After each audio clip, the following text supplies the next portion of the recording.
आप देख रहे हैं डॉन न्यूज। मैं का मेजबान अब्दुल गफ्फार पुनाव रिप्ले के एक और एपिसोड के साथ। तो जनाब, अब वक्त करीब आता जा रहा है जिस मैच का, जिस टूर्नामेंट का हम सब बड़ी बेताबी से इंतजार कर रहे थे, यानी कि एशिया कप 2022 मुत्तहिदा अरब अमारात में होगा। शारजा और दुबई के मैदानों में पाकिस्तान भारत का मैच तो 28 अगस्त को है, लेकिन टूर्नामेंट का आगाज 27 अगस्त को हो जाएगा। क्वालिफायर मैचेस भी जारी हैं, उस हवाले से भी आपको अपडेट देंगे। पाकिस्तान क्रिकेट टीम इस बड़े मार्के के लिए और इस बड़े इवेंट के लिए आज दुबई पहुंच गई है। दूसरी जानिब भारत के कैंप से एक और उनके लिए परेशान कुन खबर है कि उनके हेड कोच राहुल द्रविड़ वो जो है कोविड-19 का शिकार हुए हैं और इस वक्त कोई कंफर्मेशन नहीं है कि क्या वो पाकिस्तान भारत के मैच से पहले टीम को ज्वाइन कर सकेंगे। लेकिन ये ज़रूर है कि भारत की टीम को आज दुबई पहुंचना है और उसके लिए वो राहुल द्रविड़ टीम के हमरा नहीं होंगे। अब दोनों टीमों के स्क्वाड पर तफसीली हम बात करेंगे, आपके सामने स्क्वाड भी रखेंगे, एक अपने एक्सपर्ट से बात करेंगे। बहुत सारे सवालात हैं कि क्या फास्ट बॉलर्स दोनों टीमों के तगड़े नहीं हैं, श्रीलंका के चमीरा भी आउट हो गए हैं। सो इस टूर्नामेंट में स्पिनर्स का क्या रोल रहेगा? अगर स्पिनर्स का रोल है तो क्या जो वर्ल्ड T20 उसकी तरह ड्यू फैक्टर भी कोई खास इंपैक्ट डाल सकेगा?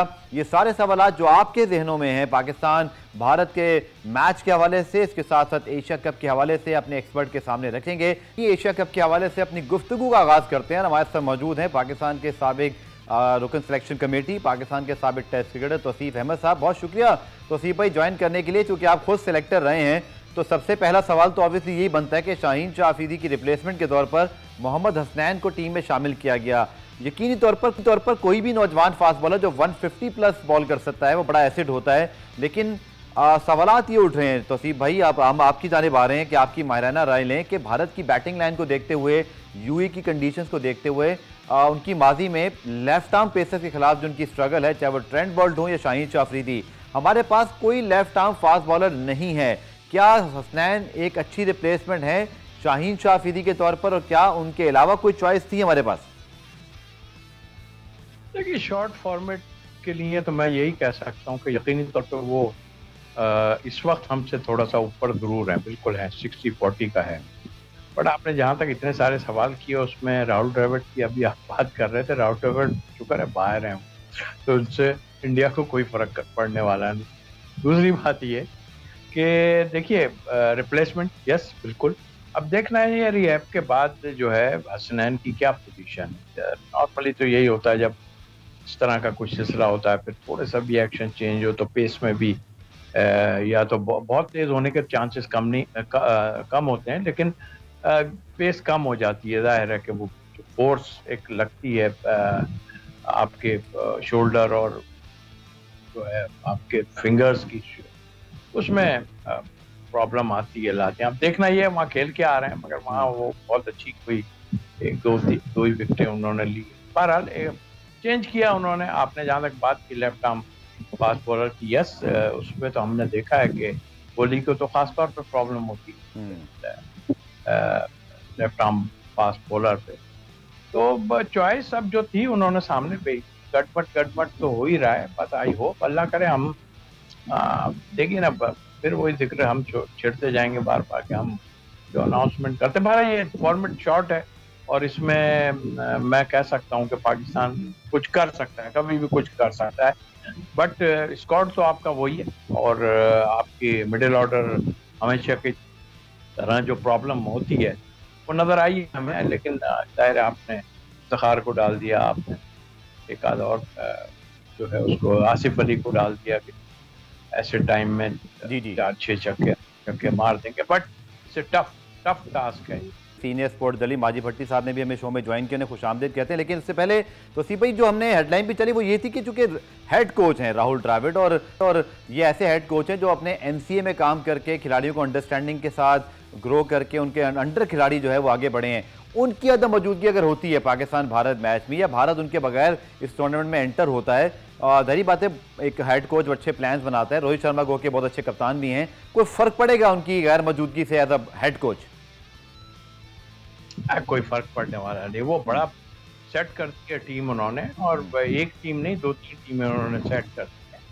और मैं समझता हूँ उनके प्लेयरों में सेंस है और वो इतना कुछ खेले हैं। डेफिनेटली प्रेशर तो होगा उन पर कि पाकिस्तान से मैच हम खेल रहे हैं, कहीं तौर पे प्रेशर होगा उन पे। बट वो जो अब बात हम कर रहे हैं ना, वो सिर्फ आसाब का है दोनों तरफ से। और वो जो आपने ड्रेविड वाली बात की, मुझे नहीं लगता कोई फर्क पड़ने वाला है ड्रेविड के उससे, क्योंकि वो सारा प्लान तो करके आ रहे हैं, सारा कुछ उन्होंने किया हुआ है और आगे खेल भी रहे हैं, इसी टाइप की क्रिकेट खेल रहे हैं, सब कुछ है। बहरहाल ये शॉर्ट फॉर्मेट है, कुछ भी हो सकता है। बिल्कुल आपने ठीक कहा। सीनियर स्पोर्ट जर्नलिस्ट माजिद भट्टी साहब से भी एशिया कप के हवाले से डिस्कशन करते हैं। माजिद भाई, यकीनी तौर पर शुक्र है कि 2-3 दिन पहले जो एक बड़ी यकीनी मुझे लग रहा था शिकस्त सामने आ गई, लेकिन नसीम शाह ने और वसीम जूनियर ने बड़ी अच्छी बॉलिंग की, तो हम एक बड़े अच्छे एतमाद के साथ ही अब एशिया कप में जा रहे हैं। खुदा ना खास्ता अगर उस मैच में कुछ ऊपर नीचे होता तो बहुत ही शायद इस वक्त हंगामा मचा होता पाकिस्तान में, मैं तो ये समझता हूँ। लेकिन समझते हैं कि वो पीछे रह जाएगी सारी चीज़ें। स्ट्रगल हमने की नीदरलैंड सीरीज़ में और एशिया कप में हमें एक अच्छी कारकर्दगी दिखानी है, लेकिन शाहीन शाह अफरीदी नहीं है। देखिए, शाहीन शाह अफरीदी डेफिनेटली ना होना पाकिस्तान टीम के लिए बहुत बड़ा धचका है। उससे पहले हसन अली भी टीम के साथ नहीं थे। अच्छा गफ्फार, इंडिया दो किस्म की बातें करता है, मैं भी उसमें शामिल हूँ, आप भी शामिल हैं और भी हमारे दोस्त हैं। एक तरफ तो कह रहा है कि बैंक सिस्टम, माजिद भाई कहता कलामी क्विक जो है ना न्यूज ब्रेक है, उससे वापस यहीं से आपसे जो है वो डिस्कशन दोबारा शुरू करूंगा। चलते हैं शॉर्ट ब्रेक के बाद।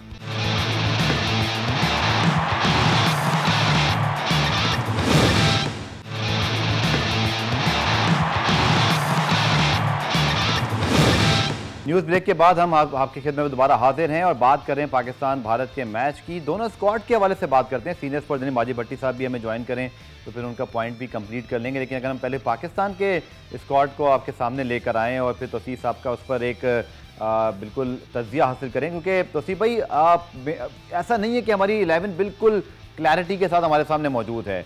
और ये अगर आप देखें तो एशिया कप T20 का स्क्वाड आपके सामने मौजूद है, साथ नीदरलैंड्स का भी है। और एशिया कप के हवाले से अगर आप देखें तो ऑब्वियसली हमारे ओपनर्स तो सर पक्के हैं कि हमें रिजवान बाबर को खिलाना है, लेकिन सर उसके बाद हमारे पास फ़खर भी हैं, हैदर भी हैं, हमारे पास इफ्तिखार भी हैं, खुशदिल हैं। क्या समझते हैं हमें क्या हिकमत अमली अपनानी होगी बैटिंग लाइन के हवाले से? बैटिंग लाइन तो आपकी नजर आ रही है, तो वो दोनों ओपन करेंगे जाहिर है, लेकिन मैं समझता हूँ कि लेफ्ट राइट कॉम्बिनेशन जो है वो इसको लेना चाहिए और फ़खर को जो है बाबर साथ रखेंगे, और या फिर वो जैसे करते आ रहे हैं अभी इधर उधर खुद 3 चले जाएं।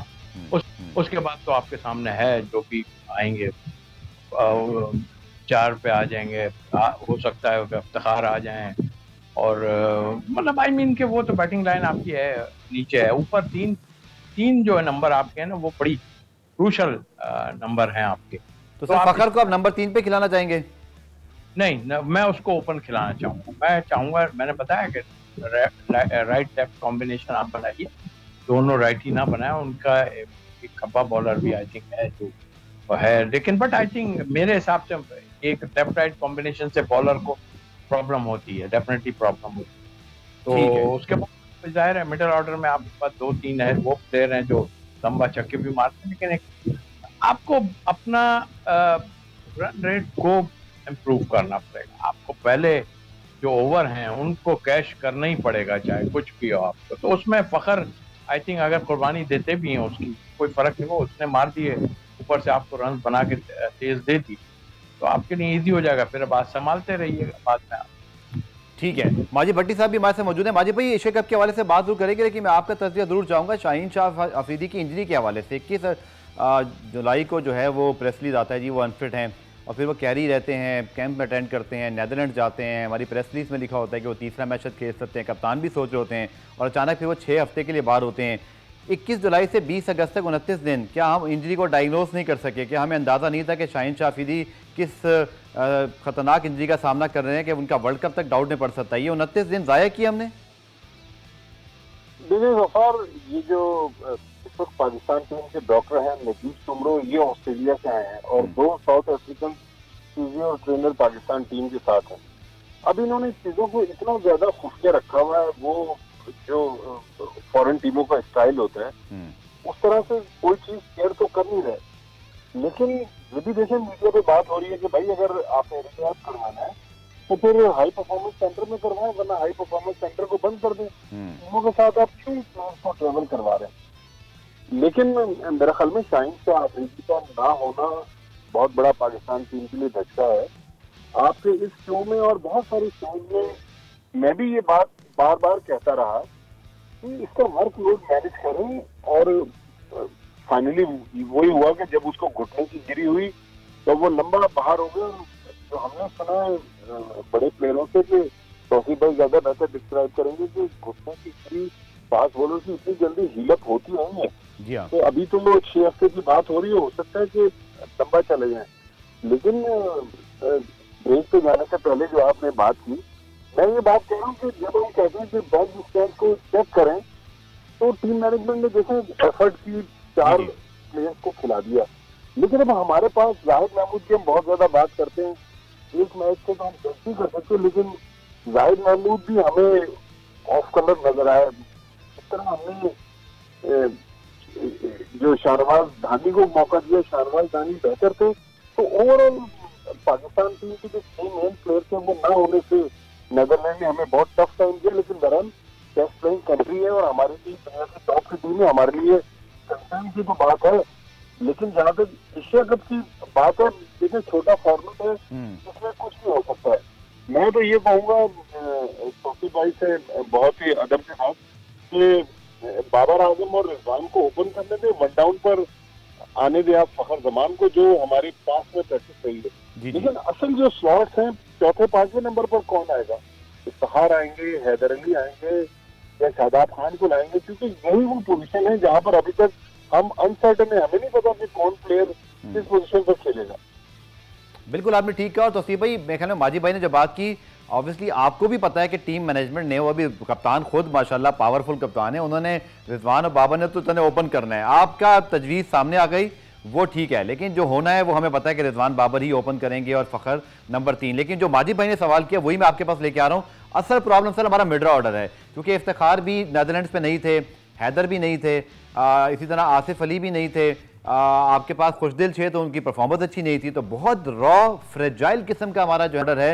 आप क्या समझते हैं, क्या हम अच्छी एक्सपेक्टेशंस रखें, या जो भारत है या जैसे हम अफगानिस्तान और श्रीलंका को तो डिस्कस ही नहीं कर रहे, जैसे कि पाकिस्तान इंडिया में कल कुलदीप नायर साहब ने भी ट्वीट किया था, भाई वो भी टीमें हैं और वो भी टफ टाइम देंगी और एक आध अपसेट हो गया तो पूरा टूर्नामेंट ऊपर नीचे हो सकता है। तो आपको पाकिस्तान का मिडल ऑर्डर लगता है कि इतना सेट है जो एशिया कप जैसे इवेंट में कामयाबी दिला सके टीम को? सर इसमें तो मिडिल ऑर्डर आपका पहले भी यही था कि फौरन मिडिल ऑर्डर में रिजवान आ जाते थे। अगर वनडे की बात करें, अभी वो ऊपर चले कि ज्यादा आप फखर को ला के फिर वो जो है हैदर अली को ला सकते हैं, लेकिन उससे पहले ओवर इतने गुजर जाएंगे कि आपको शादाब को भेजना पड़ेगा या इफ्तिखार को भेजना पड़ेगा या आसिफ को भेजना पड़ेगा अगर क्लैप्स नहीं हुए। तो यही हमारा कुछ है सिलसिला। तो 3, 4, 5 जो हो रहे हैं, मुझे लग रहा है हैदर अली को ना 4th नंबर खिला दें, बट डोंट थिंक सो। मेरा ख्याल है कि इतना सक्सेसफुल रहेगा ये 4 नंबर का हैदर अली का। आप नॉर्मल उसमें जाएं। मेरा अपना एक व्यू बस इसलिए था कि वो हम क्रिकेटिंग उसमें कहते हैं ना कि राइट लेफ्ट का कॉम्बिनेशन थोड़ा बनता है तो उसमें, लेकिन वो रन्स कर रहे हैं अब उसमें, तो खैर हम कुछ नहीं कर सकते। सोचने की बात जरूर होती है ये। ठीक है, वो जाए इस कॉम्बिनेशन से, अगले मैच दूसरे कॉम्बिनेशन ले लें अगर आप इसमें सक्सेसफुल ना रहे। आपको देखिए, आपको चांस लेने पड़ेंगे जो अब तक आप नहीं ले सके। आप इसमें क्या लेंगे? 2 मैचों का मुसीबत पड़ी हुई है, बाकी को तो हम गिनती में ला ही नहीं रहे हैं। ये 2 मैचों की हमें मुसीबत पड़ी हुई है और आई होप अल्लाह करे, मैं तो बहुत हूँ कि हम किसी तरह पहला मैच इंडिया को मार दें तो वैसे ही अंडर प्रेशर आ जाएंगे। और ये शॉर्ट फॉर्मेट में जैसे भट्टी साहब कह रहे हैं, ये शॉर्ट उसमें जो है कुछ भी हो सकता है, बिल्कुल। लेकिन आपको जरा दम पकड़ के करना पड़ेगा, इसलिए कि आपको पहले जो 6 ओवर हैं सर्कल के वो कैच करें, उसके बाद सीधा आपका स्कोर जो है ना 180 और 200 तक चला जाता है अगर आप उसको कैच कर लेते हैं। ठीक है माजी भाई, लगता कुछ इस तरह है कि चीफ सेलेक्टर मोहम्मद वसीम दिसंबर 2019 को आए थे और अब ये 2022 का अगस्त चल रहा है और इसके दौरान वर्ल्ड T20 भी आया। हमने 4 चेंजेस तब भी किए थे और ज़्यादातर मिडल ऑर्डर के हवाले से थे, आदम खान, खुशदिल और दीगर जो हमारे पास ऑप्शंस थे। सर क्या वजह है कि हमारा जो मिडल ऑर्डर है उसमें मेरे ख्याल में मैं आसिफ अली के हवाले से तो ये ज़रूर कहूँगा, शायद आप भी इस बात से एग्री करेंगे कि उन्हें अच्छे खासे चांसेस मिले हैं बट वो कंसिस्टेंट नहीं है। लेकिन खुशदिल की बात करें, हैदर की करें, इफ्तिखार की करें या आदम खान टीम में ही नहीं, हालांकि वो दुनिया भर के T20 लीग खेल रहे हैं, KPL में बड़ा शानदार अपनी टीम को मैच जितवाया परसों भी, अब कोई सेट हुआ नहीं। माजिद भाई क्या ये प्लेयर्स की गलती है, मैनेजमेंट की, सिलेक्टर्स की? हम क्यों चौथे, 5वें, 6ठे पे कोई एक भी प्लेयर हमारे पर रिलायबल नहीं है? अब जो होगा वो अल्लाह तवक्कल वाली बात होगी कि बस कुछ अच्छा हो जाए, लेकिन हमने सेट कुछ नहीं किया है। देखिए गफार, अगर हम जिसको कॉन्फिडेंस देना चाहते हैं तो उसको बहुत ज्यादा कॉन्फिडेंस देते हैं। आपने खुद आसिफ अली की बात की। अभी रिसेंटली जो नेदरलैंड की सीरीज थी उसमें मोहम्मद हारिस जो विकेट कीपर बैट्समैन है, उनको देख ले। देखिए यंग बच्चा है, उसके टैलेंट पे हमें शक नहीं है, हाईली टैलेंटेड प्लेयर है माजिद भाई। लेकिन कतई कलामी हारिस की परफॉर्मेंस T20 में अच्छी थी, हम वनडे खिला रहे हैं, क्या ये ठीक था? उनको T20 में या तो पहले ट्राई करते। मैं गफार इधर ही आ रहा था कि अगर चीफ सिलेक्टर का आप इंस्टाग्राम का कुछ पुरानी पोस्टिंग देख ले तो चीफ सिलेक्टर तो उनको पता नहीं एडम गिलक्रिस्ट से मिला रहे थे। तो यही तो हमारा अलमी है कि हम जिसको चाहते हैं उसको आसमान पे पहुंचा देते हैं, जिसको चाहते हैं उसको जमीन पे गिरा देते हैं। तो जिस तरह हारिस वेस्ट इंडीज के खिलाफ मुल्तान में भी 0 पे आउट हुए, यहाँ भी जल्दी आउट हो गए। तो जल्दी आउट होना भी खेल का हिस्सा है, लेकिन ऐसा ना हो कि ऊपर तले हम मौके दे रहे हैं उस बच्चे को और उसका कॉन्फिडेंस खत्म हो जाए और वो टीम से बाहर हो जाए। अब देखें, बात हम बैट्समैनों की कर रहे हैं, अगर बॉलर्स की तरफ आए तो शाहीन शाह आफरीदी के अनफिट होने के बाद मेरे ख्याल में अगर डोमेस्टिक सर्किट की परफॉर्मेंस देखें तो फिर मीर हमजा की पाकिस्तान टीम में जगह बनती है। लेफ्ट आर्म फास्ट बॉलर भी है, रिसेंटली आपने KPL में भी उनको देख लिया, PSL में भी देख लिया, डोमेस्टिक जो T20 थी या डोमेस्टिक वनडे टूर्नामेंट, इवन उसने सिंध की कप्तानी भी की है। अब मोहम्मद हसनैन भी बड़े जबरदस्त बॉलर हैं, लेकिन अभी उनका एक्शन नया है। अभी रिसेंटली जो मार्कोस टॉमिस ने उसके साथ एक माइंड गेम खेला है, ये गेम देखिए इंडियन में उसके साथ खेलेंगे अगर वो मैच खेलता है, इवन क्राउड भी उसको वोटिंग करेगा।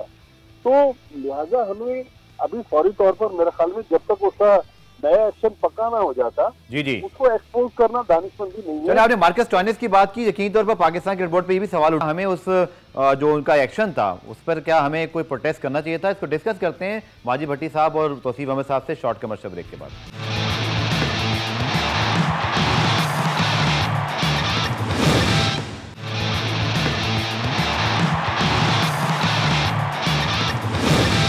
पुराम रिप्ले में खुशामदेद बात करें एशिया कप 2022, पाकिस्तान बामुकाबला भारत। दीगर मैचेस पे बात करेंगे, लेकिन चूंकि पाकिस्तान की टीम के हवाले से हम बात करें, माजिद भाई मौजूद हैं, तौसीफ भाई पहले मैं आपसे चाहूँगा, हम स्क्वाड दोबारा स्क्रीन पे सामने रख रहे हैं, मैं आपकी एक पॉसिबल 11 जानना चाहूँगा जो आप समझते हैं कि पाकिस्तान के जो स्क्वाड है उसमें से 11 पाकिस्तान की भारत के खिलाफ मैच बननी चाहिए। और प्लीज़ ये भी रहनुमाई फरमा दीजिएगा कि क्या जो ड्यू फैक्टर है, क्या इस मंथ में, चूँकि आपने बड़ी क्रिकेट खेली है शारजा और दुबई में, यूएई में जाकर खुद भी, क्या इस मंथ कोई ड्यू फैक्टर होगा या आप समझते हैं कि नहीं, स्पिनर्स के लिए कोई ज़्यादा प्रॉब्लम नहीं होनी? मेरा नहीं ख्याल इतना होगा, क्योंकि गर्मी काफ़ी पड़ जरूर रही है और स्वेटिंग होगी, डेफिनेटली गर्मी होगी, स्वेटिंग होगी, बट ड्यू फैक्टर मुझे इन मंथ में नज़र नहीं आ रहा है।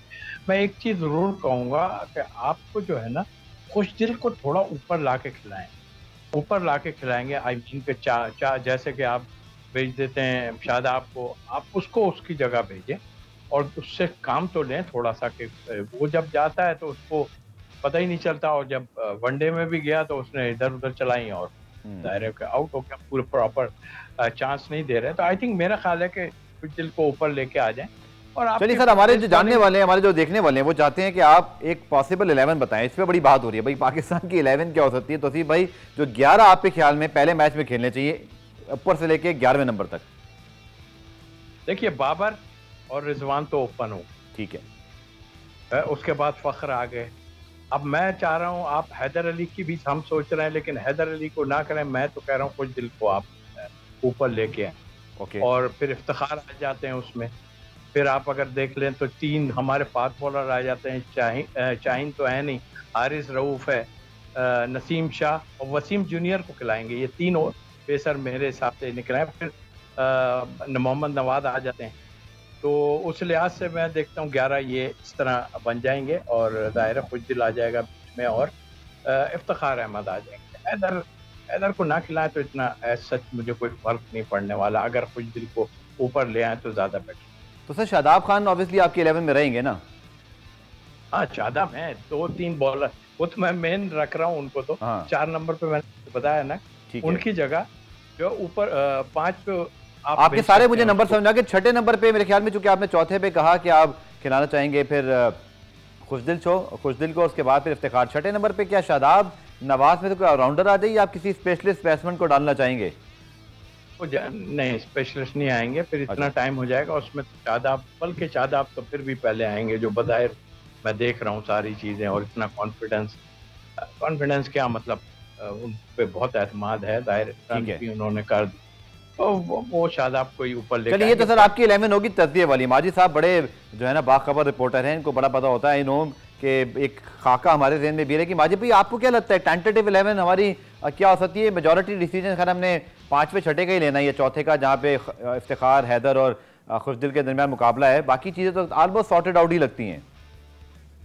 देखिए गफ्फार, मेरे ख्याल में जो 11 खिलाड़ी हैं, बाबर आजम और मोहम्मद रिजवान इनिंग्स ओपन करेंगे, फखर जमान नंबर 3 पर आएंगे, चौथे नंबर पर मेरा ख्याल है कि शादाब खान आएंगे, 5वें नंबर पर खुशदिल शाह और छठे नंबर पर अपने आसिफ अली आएंगे। ठीक है। तो 7वां नंबर जो है वो मोहम्मद नवाज का है। उसके बाद मुझे लग रहा है कि इफ्तिखार अहमद भी मिडिल ऑर्डर में होंगे, वो सिचुएशन के हिसाब से ऊपर नीचे इफ्तिखार अहमद हो सकते हैं। फिर जो 3 फास्ट बॉलर हैं, नसीम शाह, हारिस रऊफ और मोहम्मद वसीम जूनियर, ये मुझे पाकिस्तान की मुमकिन 11 लग रही है। नसीम शाह, ठीक है, नसीम शाह, बिल्कुल नसीम शाह तो खैर वो होंगे ही उसके साथ। तो चलिए, ये हमारे दोनों एक्सपर्ट की जो मुमकिन 11 है ये आपके सामने आ गई। पुराने ब्रेक शामिल करते हैं, ब्रेक से जब वापस आएंगे तो कुछ बात करेंगे उस्मान कादिर, क्या स्पेशलिस्ट स्पिनर भी हमें करना पड़ेगा आगे चल के, जैसे भारत ने अश्विन को शामिल किया, कुछ भारत के हवाले से भी उनकी स्ट्रेंथ वीकनेस से बात करेंगे इस शॉर्ट कमर्शियल ब्रेक के बाद।